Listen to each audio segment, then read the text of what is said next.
안녕하십니까. 엑센 정규방송 시간입니다. 날이 계속 추운데요. 건강 유의하시기 바랍니다. 오늘은 짤막하게 시황 말씀드리고요. 그 다음에 크라우드 스트라이크하고 아스트랄랩스 점검 좀 해보겠고요. 그 다음에 연초기 때문에 오늘은 버피 스타일 집중 투자의 힘이라는 제목으로 우리가 간과할 수 있는 운용의 방식에서 말씀을 드리도록 하겠습니다. 시장이 조금 쉬어가는 분위기였는데요. Fear and Greed 인덱스는 47을 가르치고 있고요. 그 다음에 빅스가 조금은 올라왔습니다. 하지만 계속해서 낮은 자리에 있어서 시장은 아직 두려움은 없다, 이렇게 보고 있고, 저는 지금은 좀 쉬어가는 장세가 필요하지 않는가 해서 다음 주를 좀 크게 기대해 보고 있습니다. 제가 2026년 투자할 포트폴리오에서 10개를 선정해 드렸고, 그래서 그 종목들이 지금 이제 1월 2일 날 편입을 시켜서 지금 운영이 되고 있습니다.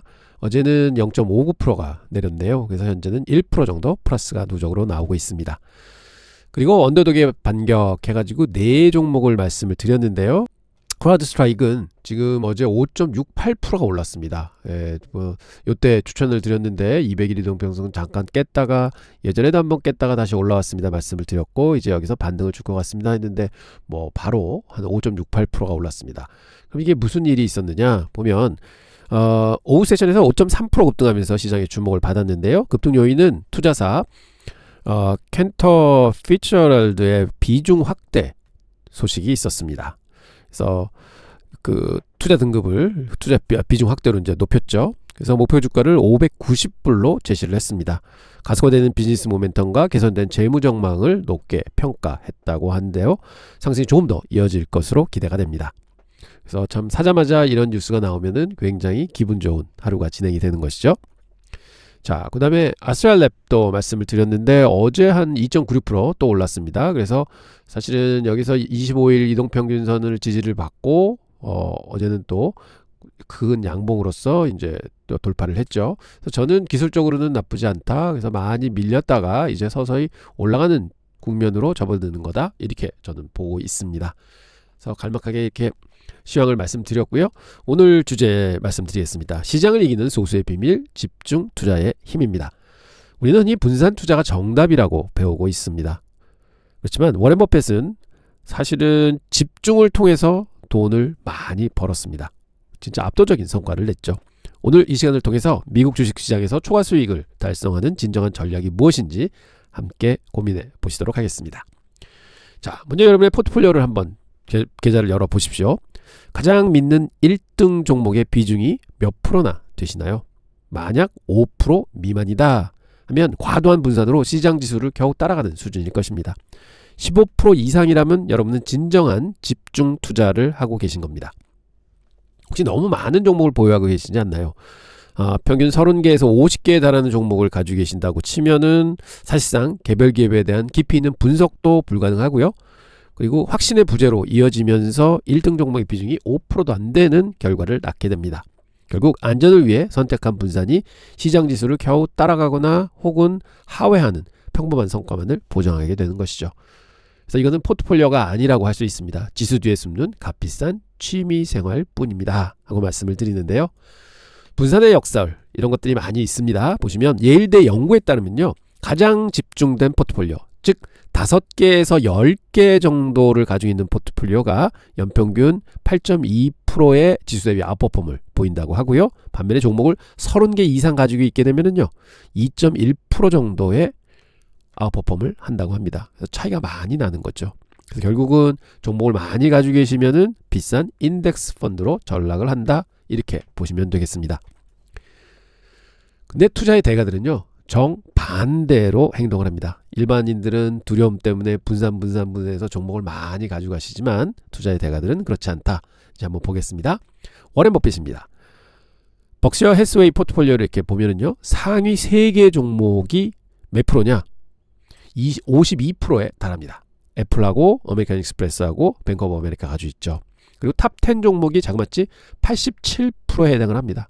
그럼 나머지 31개 종목이 13%가 되는데, 이거는 사실은 별로 신경 안 써도 되는 거죠. 그러니까 10종목에 집중돼 있다. 87%의 포트폴리오가 10종목으로 나눠져 있다.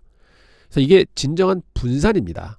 즉 종목은 많이 가지고 있지만 내가 믿는 주식에 대부분의 자산을 투자하고 있는 것이죠. 그래서 자신이 잘 알고 있는 것에 집중을 한다 하는 게 진정한 포트폴리오 운영이다. 이렇게 말씀을 드립니다. 또 다른 거장 닉 슬립은 14년 동안 921%라는 경이로운 수익률을 기록을 했습니다. 동기간에 117%의 지수 상승이 있었는데 뭐 어마어마한 수익률이죠. 근데 이 사람의 비결을 보면 뭐냐?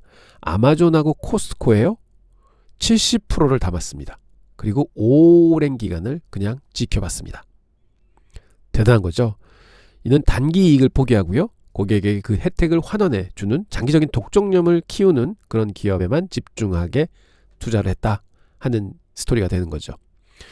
누구나 보는 재무제표와 뉴스는 빙산의 일각일 뿐입니다.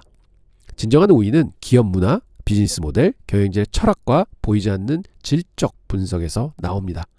닉 슬립의 목적지 분석처럼 말이죠. 이 사업이 10년, 20년 뒤에 어디에 있을 것인가를 끊임없이 질문하고 생각합니다. 사업의 DNA를 이해하는 것이 집중 투자의 핵심입니다.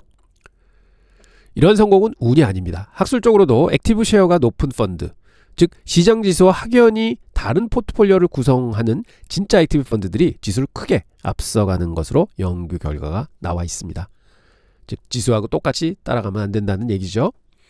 물론 이 길이 쉽지는 않습니다. 집중 투자는 극심한 변동성을 동반을 하고요. 포트폴리오의 20%에서 30% 간 단기간 출렁임은 굉장한 압박이죠. 그 심리적 압박을 견디지 못하고 바닥에서 매도하는 사람들이 대부분입니다. 틀리면 어떡하나 라는 걱정이 들죠. 비중 30%인데 이 포지션이 이렇게 큰데 조금만 빠져도 손실이 많이 나잖아 하는 걱정 많이 하십니다. 전설적인 워렌 버핏조차도 크래프트 하인즈 투자로 90억 달러라는 돈을 손실을 본 적이 있습니다. 하지만 중요한 점은 실수 또한 과정의 일부라는 것이죠. 벅셔의 다른 위대한 자산들이 그 손실을 상쇄하고도 남았듯이 하나의 실수가 전체를 망치지는 않습니다. 우리는 실수를 통해 배우고 견뎌내는 인내를 배워야 합니다. 투자의 비밀은 실수 없는 완벽함에 있지 않습니다. 수십 년간의 원칙적인 투자를 단 하나의 실수로 지울 수 없기 때문에 그렇습니다. 진짜 실패는 배우기를 거부하는 것이며 투자의 진정한 비밀은 결국 인내에 있다 해서 인내를 한 번 더 강조해 드립니다. 여기서 버크셔의 청사진을 한번 보여드리도록 하겠습니다. 이게 프레임워크가 있는데요. 보유자산, 무엇을 소유하고 있는가 하는 걸 잘 봐야 되고, 사업 모델, 어떻게 돈을 버는가 하는 모델을 잘 관찰을 해야 되고요. 자본 배분, 번 돈을 어떻게 활용을 하는가 하는 것도 잘 봐야 되고요. 그 다음에 미래와 리스크, 과연 이 회사는 어디로 가고 있는가 하는 생각들을 기업 분석을 하면서 많이 보시고 고민하시고 생각하셔야 좋은 기업이 보이십니다. 워렌 버핏은 분산 투자는 무지에 대한 해지라고 강좌를 했습니다. 벅셔의 성과는 최고의 아이디어 몇 개에 집중하는 것이 장기적으로 얼마나 우월한 성과를 내는 것인지 증명하고 있습니다. 여러분은 포트폴리오에 가장 확신하는 기업에 얼마나 집중하고 계십니까? 벅셔의 가장 강력한 무기는 보험 플로트였습니다. 고객에게 미리 받은 보험료를 사고 발생 전까지 운용할 수 있는 이 자금은 엄격한 언더라이딩 덕분에 비용이 0에 가깝거나 오히려 마이너스인 공짜 레버리지 역할을 합니다. 1970년대 3,900만 달러였던 그 자금이 최근에는 1,710억 달러까지 성장해서 벅셔의 성장의 엔진이 되었습니다. 즉 이게 무슨 말씀이냐면요. 보험료를 받으면요. 사고가 나서 보험금을 지불하기 전까지는 그 돈을 다 보험회사에서 가지고 있습니다. 벅셔 해서웨이는 보험회사들을 많이 가지고 있죠. 그러면 그 회사에 있는 돈을요. 주식 투자를 합니다. 즉 레버리지를 내는 거죠. 그래서 제가 이 장에서 말씀드리고자 하는 거는, 많은 분들이 신용은 위험하다 생각을 하시면 절대 그렇지 않습니다. 지금 워렌 버핏도 신용을 많이 써서 운용을 해서 그렇게 큰 돈을 번 겁니다. 자, 그렇게 생각하시면 지금 우리가 생각하고 있는 분산 투자, 그렇지만 집중 투자를 하셔야 된다. 그리고 레버리지, 신용 아니면 추가 자금 쓰셔도 된다 하는 쪽으로도 생각해 보심이 옳지 않은가 이렇게 생각을 합니다. 벅셔의 진짜 해자는 특정 제품이 아니라 저비용의 막대한 자금을 영구적으로 조달할 수 있는 보험사업 구조 그 자체였다, 이렇게 말씀드릴 수 있을 것 같습니다. 투자 시 겉으로 보이는 상품의 매력보다 모방할 수 없는 구조적 우위가 있는지 확인하는 것이 중요하다 하는 것도 동시에 생각해 볼 수 있을 것 같습니다. 이게 바로 벅셔 해서웨이의 해자였구나 하는 생각을 해볼 수 있을 것 같습니다. 현재 벅셔는 사상 최대 규모인 3,477달러의 현금을 보유하고 있습니다. 이는 시장이 과열돼서 매력적인 투자처를 찾기 어려울 때 서두르지 않고 현금을 쌓는다는 버펫의 원칙에 따른 것이죠. 이 막대한 현금은 위기 상황에서 시장의 유동성을 공급하는 그림자 중앙은행과 같은 역할을 수행할 것입니다. 시장이 고평가되었을 때 억지로 투자하지 않고 인내심을 갖는 것, 그것이 벅셔의 전략입니다. 현금은 단순히 노는 돈이 아닙니다. 시장 붕괴 시 위대한 기업을 헐값에 살 수 있는 강력한 선택권입니다. 여러분의 결정은 냉정한 판단에 근거합니다. 아니면 시장의 열기에 휩쓸릴 것입니다. 그래서 이 장을 또 설명드리는 이유는 뭐냐? 많은 분들이 주식을 꼭 풀로 채워서 가지고 있어야 된다고 생각을 하십니다. 전혀 그렇지 않습니다. 장이 잘 안 보이거나 위험이 좀 느껴지시게 되면 과감하게 주식을 털고 한 반 정도 현금화 하셔도 됩니다. 그게 바로 진정한 투자자가 아닌가 생각을 합니다. 그래서 지금 워렌 버핏이 시장은 계속 고점을 갱신하고 있지만 현금은 풍부하게 쌓아놓고 있는 상황인 것이죠. 이제 시장은 버핏 이후로 넘어갑니다. 사업 운영은 그렉 아벨이 하고 있죠. 주식 포트폴리오는 테드 웨슬러가 총괄하게 됩니다. 새로운 매니저의 첫 투자 결정과 막대한 현금 배분 방식, 그리고 장기 가치 투자 철학의 유지 여부가 향후 벅셔를 판단할 핵심 질문이 될 것입니다.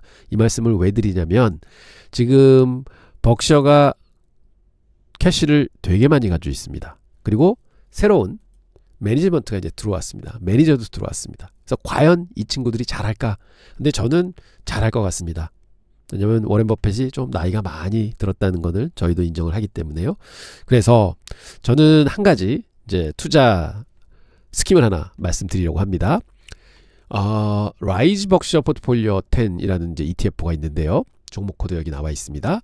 그래서 여러분들이 연금 계좌에도 이제 넣으실 수 있는데 언제 이거를 관심을 가지시느냐? 첫째는 지금 아마 신문에 이제 처음에 한 3개월, 4개월 뒤에 이제 운용 공개되고 막 이랬을 때 이제 뉴스들이 많이 나올 겁니다. 새로운 이 매니지먼트가 들어와서 워렌 버핏을 대신해서 열심히 잘하고 있다. 이런 것도 사고 저런 것도 샀다 해서 시장에 관심을 많이 갖겠죠. 이제 그래서 그런 게 잘 돼가고 있다 하는 걸 확인하시면 언제 이거를 사시느냐? 그때 사시는 게 아니라 기다렸다가요. 작년 4월 달처럼 시장이 갑자기 외부 충격에 의해서 폭락을 한다. 그때 관심을 가지십시오. 왜냐? 펀드에 캐시가 되게 많은 거거든요. 소위 얘기하면. 그래서 외부 충격에서 장이 빠졌다? 그럼 그 싼 가격에서 주식을 담을 수 있잖아요. 현금으로요. 근데 다른 펀드들은 주식을 다 담고 있기 때문에 주가가 빠지면 같이 빠지는 거죠. 하지만 여기는 현금이 많습니다. 그래서 그런 걸 생각하시면 장이 극도로 빠졌을 때 연금 계좌를 활용해서 이 벅셔 포트폴리오를 담으신다 하는 생각을 가져보시기 바랍니다. 자, 이제 다시 원점으로 돌아가겠습니다. 여러분 체크리스트 한번 만들어 보시죠. 첫째, 1등 종목 비중이 15% 미만인지 확인 한번 해보십시오. 둘째, 종목을 8개에서 15개로 줄일 준비를 한번 해보십시오. 그리고 노력을 한번 해보십시오. 특히 잘 모르는 기업부터 팔아서 정리를 하십시오. 그래서 슬림하고 그 다음에 상위 3개 종목 합계 비중이 한 30%에서 40% 정도는 되도록 한번 설계를 한번 해보십시오. 이게 바로 돈을 벌어주는 주식입니다. 그래서 저는 지금 포트에 보면 코어위브 많이 가지고 있고 테슬라 많이 가지고 있거든요. 그런 식으로 이제 하시는 거죠.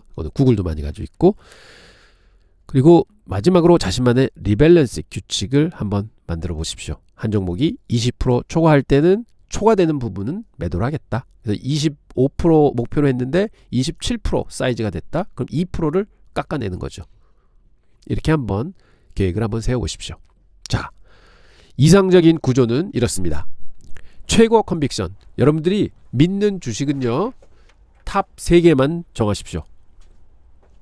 알파 엔진입니다. 가장 깊게 연구하고 확신하는 3종목을 고르십시오. 그리고 거기에 30에서 40%를 투자를 하십시오. 그 다음에는 내가 이거 괜찮은 것 같은데 하는 종목 랭킹 4에서 7입니다. 그럼 안정적 성장을 할 거고 장기적으로 우상하는 기업이라고 생각하는 기업을 골라서 나머지 40% 정도를 이 4개에서 5개 종목에 나눠서 투자를 하십시오. 그리고 기회를 보는 주식, 제가 언더독이라고 이제 표현을 하잖아요. 그러니까 방어하는 주식, 이런 것들을 한 서너 개를 또 포트에 20% 정도 담으십시오. 자, 이렇게 담으시면은 완벽하게 한 8개에서 15개 정도의 종목에 분산된 포트를 가지실 테고, 특히 상위 서너 개 종목에 한 50%의 자산이 배분돼 있을 겁니다. 이렇게 하시면요, 물론 출렁일 때 지수보다 훨씬 언더퍼폼 할 수도 있습니다만, 제대로 시장이 가고 제대로 믿는 저의 주식이 수익으로 발현할 때는 수익이 굉장히 빠른 속도로 늘어날 것입니다.